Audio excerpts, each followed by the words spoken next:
арнасына қош келдіңіздер.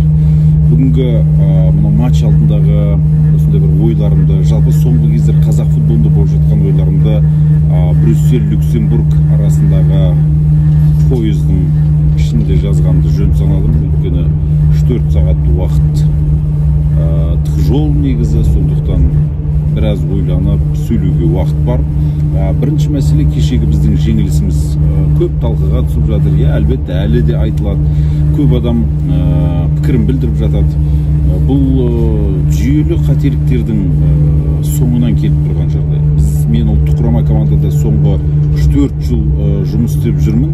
Сондағы білетін нәрсем, бізде футболшылардың, кейбір позициядағы футболшылардың жоқтығы, дефициті білінеді. Әлі күнге шейін ұлттық құрамаға алынатын футболшылардың көп емес екендігі, және олардың сапасының да өте сондай бір жоғары еместігін білеміз. Кеше Нұралы әлі ойнамап еді, сол қапталдағы қорғаныс мәселесі туындады. Ол жерде Темірлан Ерланов ойнады, ол жерде Ян Вараговский ойнады, ол жерге Баха Зайнуддиновты көмектесуге мәжбүр болды.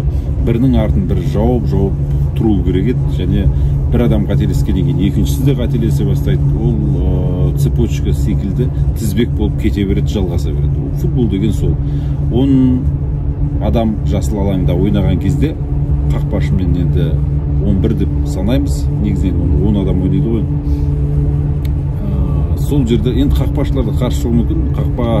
Қақпашы қақпада тұрмайды, қақпада ойнайды деп айтып жатады олар. Сондықтан ол да бір мәселе.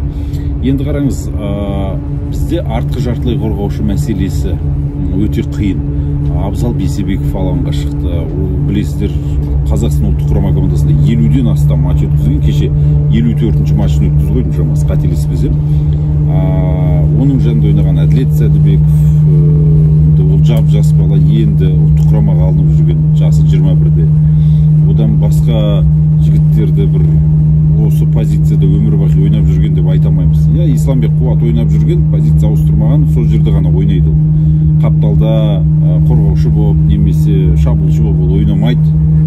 Бірақ оның да жасы бір шамаға кеп болған, және ол Астана футбол клубында тұрақты түрде ойын тәжірибесіне ие емес. Сондықтан оның да жоқтығын біз білуіміз керек.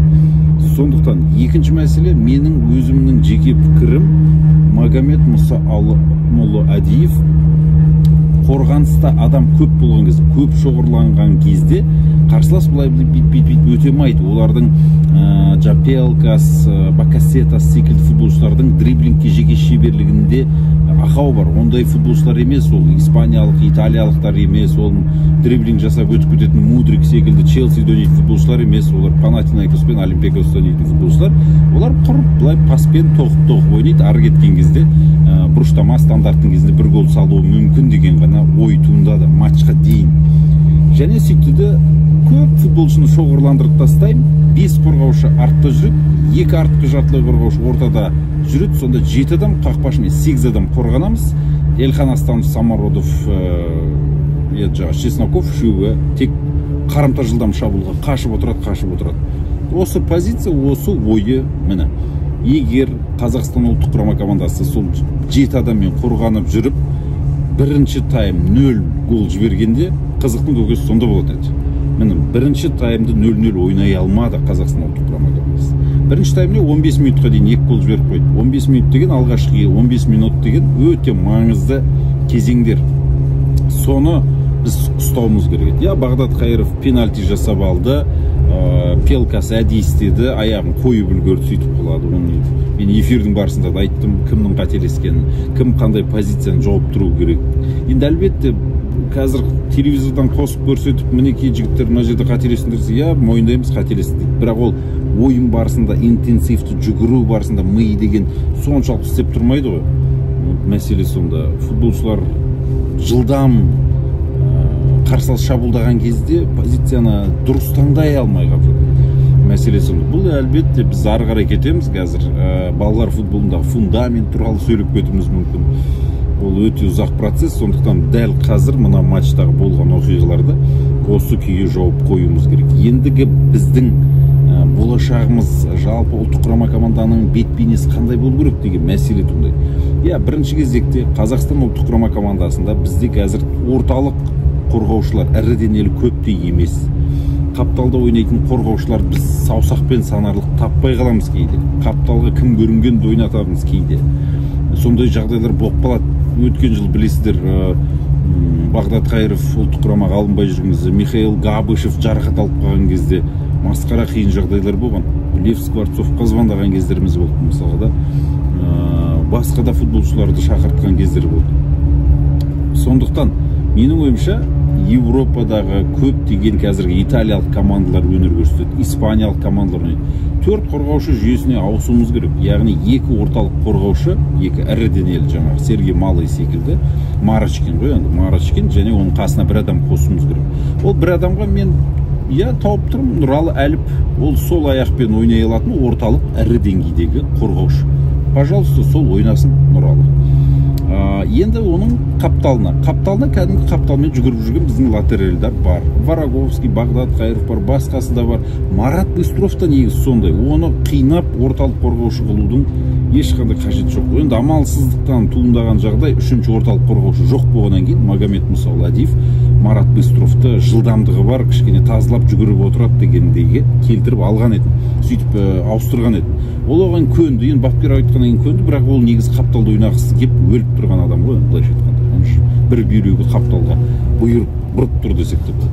Енді қараңыз, сол бір орталық қорғаушыны алып тастасақ, бір позиция бізде кішкене жоғары қарай көтеріле бастайды. Қорғаныстан біз шығуымыз керек. Өмір бақи қорғанып келдік осы кезге шейін. 20 жыл болды қорғанып келе жатқанымызға. Жетер болды. Шабуылға бір адам қосуымыз керек. Менің станциямды айтып жатыр қазір Марбелан деген. Осыдан кейінгі Орлеан деген станция болады, содан шығуым керек. Мына кісі айтып жатыр, қазір кешірім сұраймын. Осы орталық қорғаушының бір позициясын керісінше мен айтып отырмын, опорник шығарайық, орталық жартылай қорғаушы шығарайық деген ой келіп отыр. Енді қараңыз, сіздер тағы да келіспеулеріңіз мүмкін. Ермұхамед, сен өзі қызық адам екенсің. Бір позицияны, бір адамның функциясын алып қалып, енді ортаға қоямыз, Қазақстанда опорник жоқ дейсің. Дәл солай.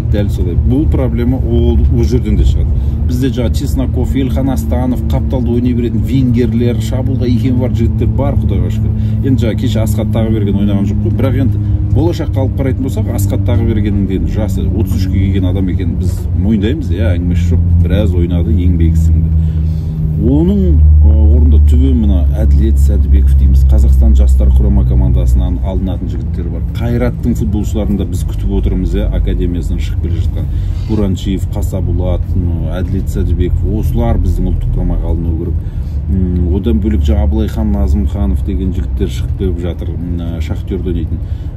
Тағы да енді жігіттер бар ғой, құдайға шүкір, қазір шетелде 20 футболшымыз жоқ.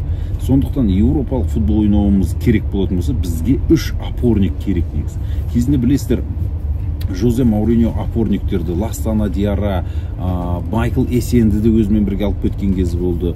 Көп ойнаған жоқ енді, бірақ енді Хидира мен қазіргі Байердің бапкері Алонсо сол үшеуін қойып қойған кезі болған. Ди Матеоға қоңырау шалып, Баварияны қалай жеңем деген кезде, Барселонаны қалай жеңем деген кезде 3 опорник шығармасаң масқара қиын болады деген. Сол кезде мінекей жаңағы Лэмпорттарды опорник ретінде пайдаланып ойнаған еді. Сол бізге де осы жүйеге көшуіміз керек. Біз керемет шабуылдап кететін, елдің бәрін қыратын команда емеспіз. Бірақ дегенмен біз ортаға берік болуымыз керек. Ортаны берік қойдық па, болды. Қайта-қайта қорғанысқа келе береді. Айбалаңның шекарасына кеше Пелкас бірінші таймның өзінде бір 12-13 рет доп алып келіп отырды. Масқара нәрсе. Ол неге келе береді қайта-қайта?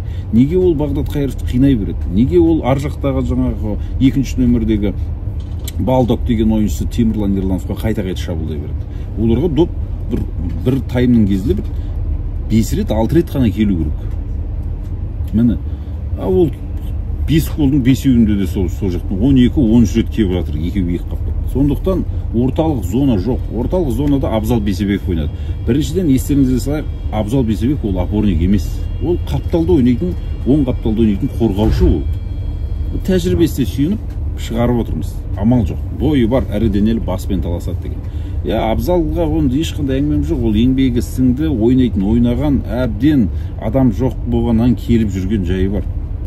Еліміз ғой, ұлтымыз ғой, жеріміз ғой, ұлттық құрамамыз ғой, ойнай берейін енді, шақырып тұр, басқа ойнайтын адам жоқ. Әйтпесе, Абзал, рахмет айналайын, осы кезге шейін ойнадың, еңбегің сіңді деп бір шапан жауып шығарсақ, рахмет айналайын деп, ол да өзі біліп отыр. Басы істейтін адам, жасы да бір шамаға кеп қалған, футбол қазір басқаша дамыған, олар басқа футбол ойнап үйренген адамдар дегендей. Осындай мәселелер бар. Мінекей, қадірмен достар. Ал біз енді шабуыл мәселесі, ол бөлек әңгіме, ол шабуылға енді Абат бар, Свиридов бар, енді жастар құрама командасында жүр қазір. Түбі енді ұлттық құрамаға ойнайды ғой, енді ол 1-2 матчтан кейін болды, ол жаққа ойнамайды. Адырыс Омаев бар, оларға пас беретін Рамазан Уразов бар.